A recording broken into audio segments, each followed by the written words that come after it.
Welcome to the show where we bridge AI with business and no BS. This is Artificially Practical. I'm your host, Brooks Swift. Welcome to the show.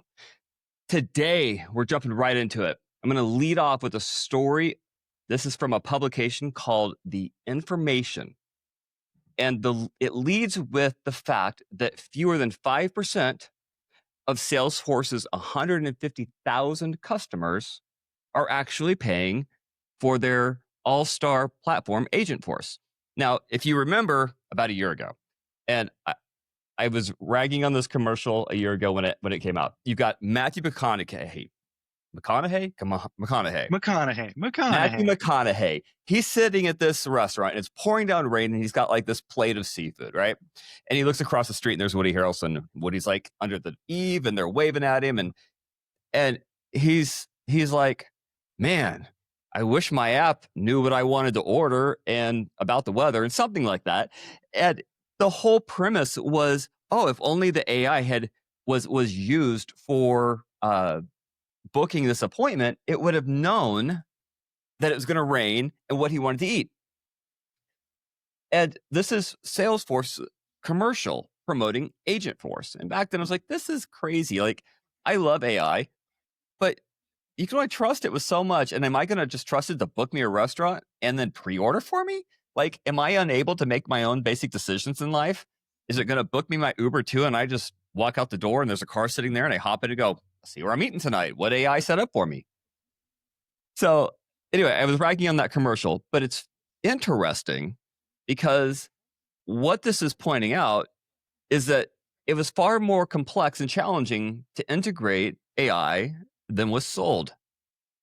Now, I know this is hard to believe that the CEO of some multi-billion-dollar company comes out and oversells AI. It's unheard of. I know. I'm sorry. But it turns out that's the case. And according to this article from The Information, there was a team of technicians who said, look, this isn't going to be that easy. We've got to do major onboarding. This is going to be a monumental task. And Benioff is like, nah, it's going to be easy. Don't worry about it. And he dismantles, according to this article, he dismantles this team.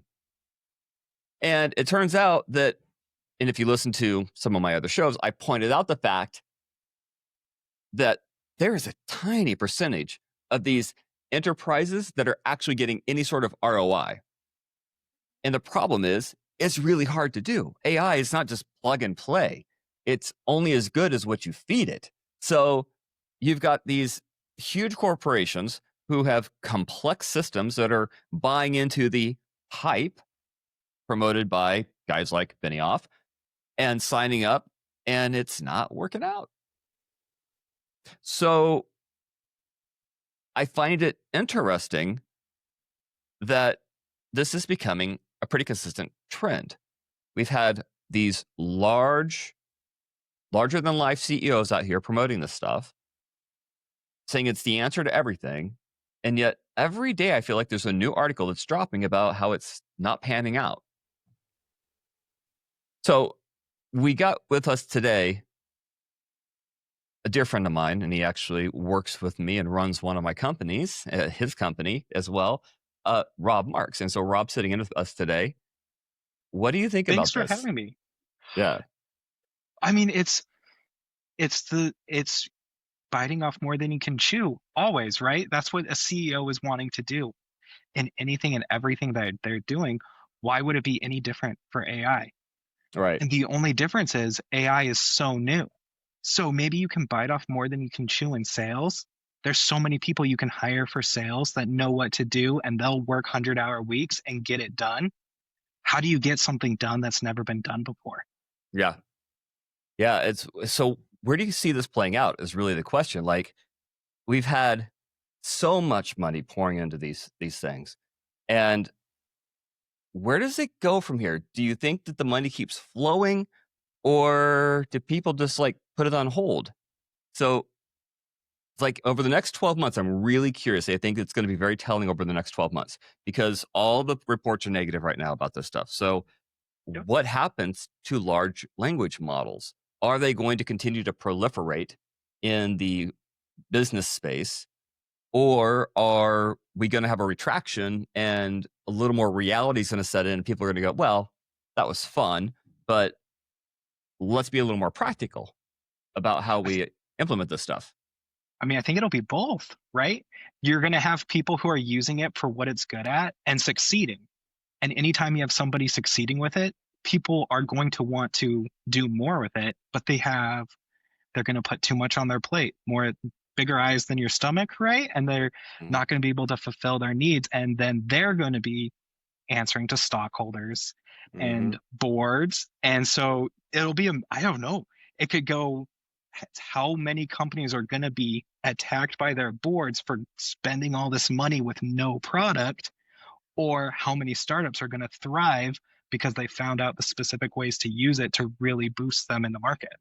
Yeah. Yeah. That's great. So that's actually a great segue. I know you didn't know this, but that you just segued perfectly into the next story that I wanted to cover. And this one, I don't know how much more credible you get. This is from the Harvard Business Review. Okay. Yep. And they say, let me find the story here. They say that leads off the top of the article says, until now, the AI revolution has been largely measured by size, right? The bigger, the better. But as we move closer to this autonomous and pervasive AI systems, the new trend that is emerging suggests a surprising shift that smaller may actually be better. I Hmm. don't know if you've ever heard this before, something about small language models, maybe on my show last week. I don't know. But we were literally just talking about this, right? And I feel like they were probably listening to the show because they go and write a whole article about literally what I was talking about, which in last week, what we were talking about is those big data centers that we've got hundreds of billions of dollars that's getting poured into AI right now. And I think they're searching for where do we put the money? We've got all this investment. We have to spend it somewhere. I mean, we can't give everybody $100 million paycheck to come and build AI. So we've got to do something else with it. So they're investing in these massive data centers over the next 3 to 5 years that are going to get built. And my opinion, which isn't worth much, but I think it's crazy because by the time they ever get them done, we're not going to need them. And if this article is right, it's reinforcing that. So basically, the gist of the article, and it's a very well written article, what it says is that the small language models are surgical. And I was trying to think of how to relay this back to everybody, right? And the best way I can come up with this is think about your doctor. I've got a very close friend of mine. He's my personal, not my personal physician. He guess he sees other people, but he's my doctor, and he's in internal medicine. So he's a general practitioner, right, of Yep. internal medicine. And he's a super brilliant guy, knows everything about the body. Yep. And the best I could think about this is he may have even done a rotation in the neuro department, brain Yeah. surgery, right? So he's probably been there, seen brain surgery. Heck, he may even scrubbed in on some. I don't know. But he could probably speak intelligently about the brain, right?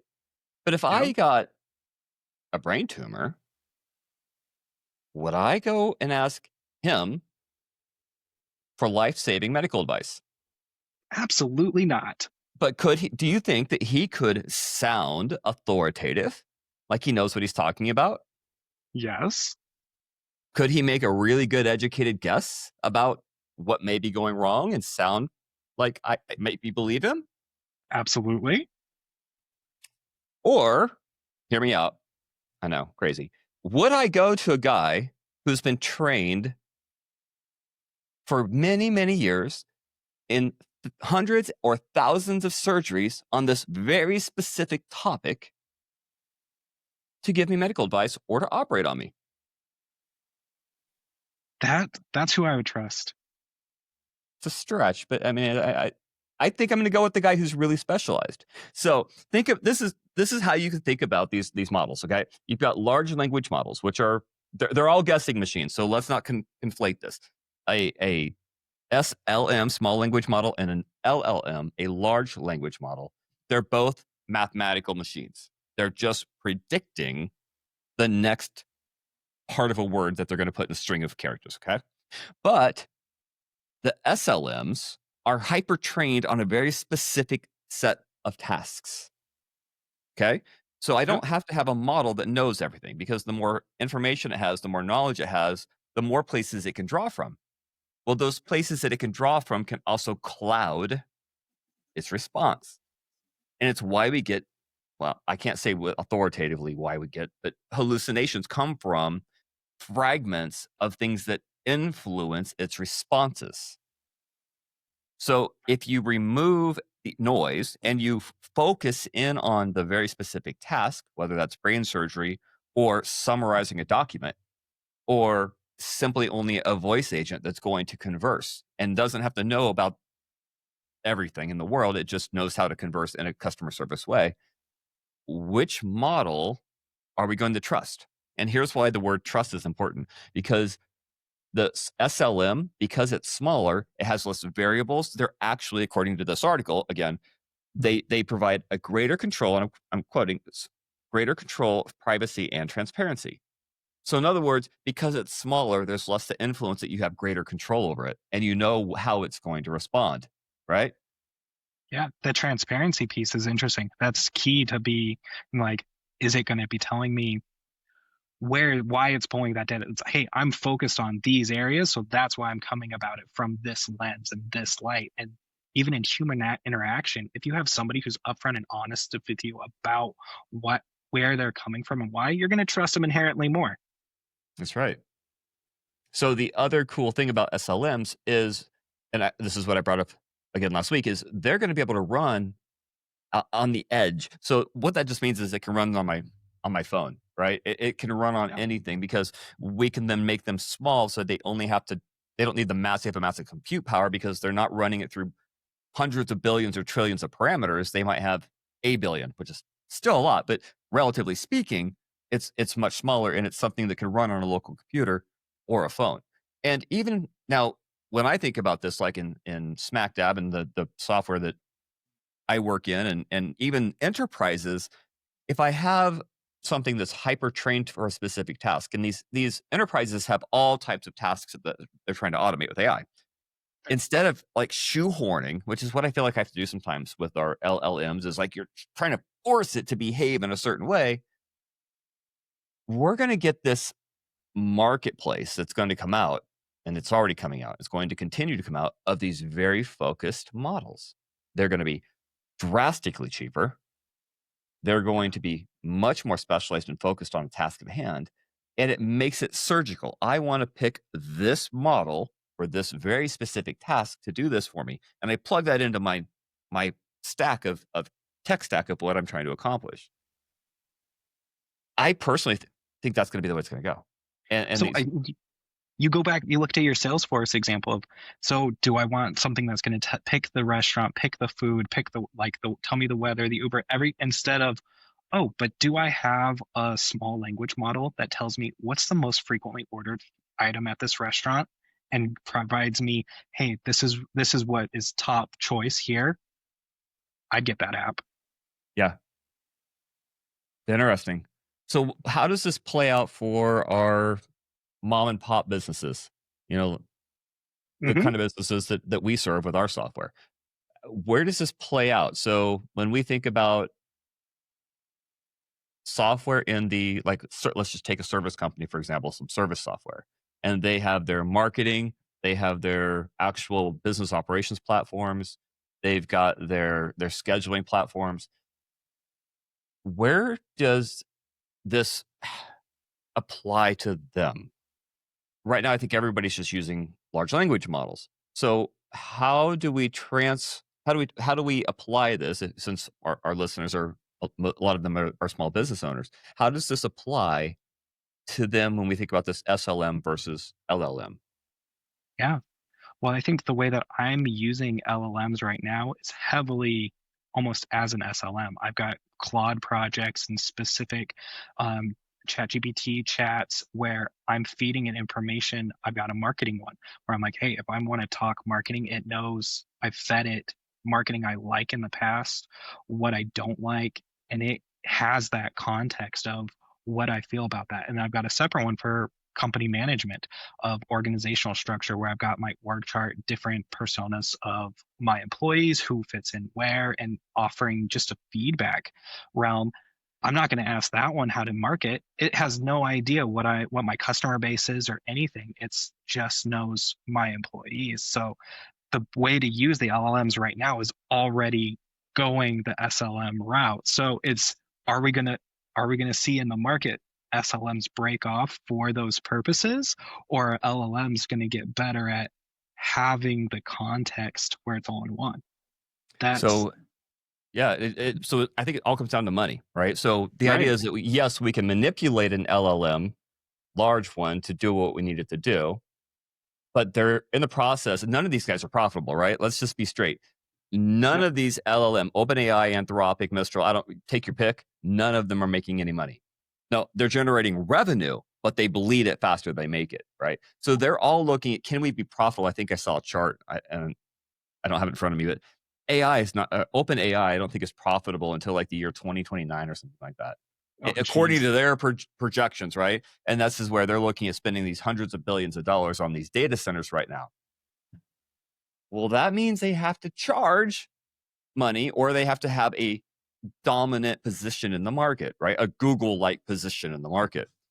Hmm. The problem is we have got models coming out of other countries that are comparably I don't want to say they're comparable in their performance and their metrics, what they can accomplish in certain Hmm. realms. Like for us, it's coding, right? So we care about our LLMs and how well they can code, and we're getting these models coming out of. And the newest one, let me see here, is it's from the UAE, United Arab Emirates, and they just last week or couple weeks ago released a brand new model called K2 Think. Okay, Yeah. this model runs on 32 billion parameters. Hmm. Sounds like a lot, but you've got others that are running between 600 and billion and a trillion for the large language models. So we're at between 5 and 10%, Yeah. right, of what these really big ones are running. And yet, because it's specialized for this purpose, with only 32 billion parameters, it's comparable in its ability to perform tasks. Yeah.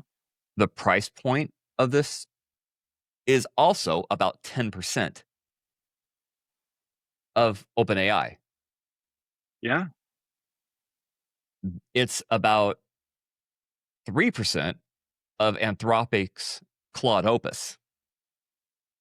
So if it can perform similarly and costs 3 to 5% of what the big guys cost, Yeah. do you think they're safe? Honest question. Do you think that they're safe pouring hundreds of billions of dollars to continue to build out these massive models when we've got these specialized models coming up from other countries that we can get for a fraction? Pennies on the dollar, literally pennies on the dollar compared to the other guys. Don't. Yeah. That's a terrifying. That's if I was in a leadership position at the Claude AI and how spending hundreds of billions of dollars for infrastructure of this is a brand new technology that's getting faster each and every month. ChatGPT 5 made massive inroads. People are going to copy it. People are going to figure out ways to do it faster, cheaper, smaller. It's terrifying to how do you even go about Hmm. making decisions like that? I don't know. So the road keeps taking me down this path of, I think that things are not going to be as hunky dory in the future as they're made out to be right now. Yeah. So, we think about American dominance and exceptionalism, and I feel like, we were the industrial revolution, right? And then we became the economic powerhouse in the world.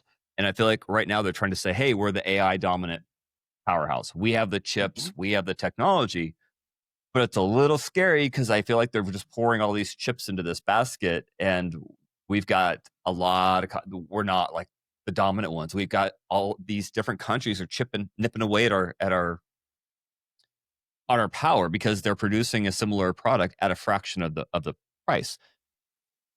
And a concerning part of this is these are other countries. We've got China and Yeah. the United Arab Emirates. My gosh, the United Arab Emirates. Do we trust them with our data? I mean, I don't really trust OpenAI. Who do you trust with your data in general? You're yeah. So you're knowing what you're posting in there. I have no expectation of privacy. Right. Whether it's American companies, I have more security with American companies because I can sue them, right? And I can there's some legal ramifications we can take versus a company in the UAE, probably a little bit harder to do that. It's yeah, the trust is a huge factor. Yeah. Well, luckily with these smaller models, the trick is you can run them on your own hardware. So Right. that's an interesting concept. And I know it's one that I'm seriously looking at with SmackDab is right now we use a lot of Gemini and OpenAI for different purposes. And this is very much of interest to me that can we run our own model on our own servers and have a complete firewall? Mm-hmm. So, and that's the benefit. And so I would kind of back this up to when I asked earlier, what does this mean to businesses?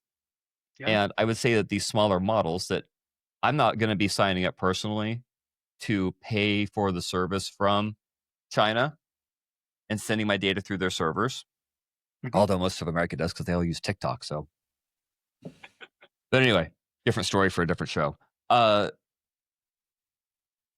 I wouldn't be sending my data through a Chinese server, but if I could run the model on my own servers and it's firewalled to just me, I have no problem using their models. And that's the difference. These models that are coming out are open source models, meaning I can just use the model.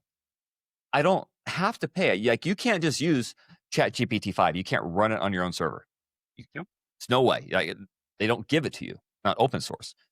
But DeepSeek from China, K2 from the AEU, these are open source models, meaning I can take it, download it, throw it on my MacBook and run it there. I can Mm-hmm. throw it on our servers for SmackDev and run it there.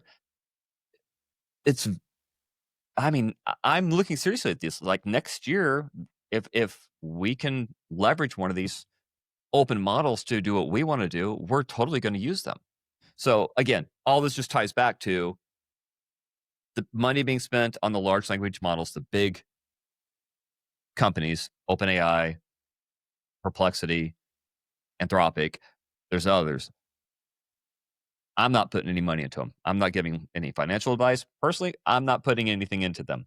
And I'm personally really interested, and I think we're going to see a lot more adoption of these open models, especially these focused SLM models. And 32 billion parameters wouldn't really be considered an SLM. It's kind of a middle of the Sure. medium MLM, right? Medium-sized medium language No, model. But there's that small ones. MLMs are been opted, so we'll Yeah. figure something else out.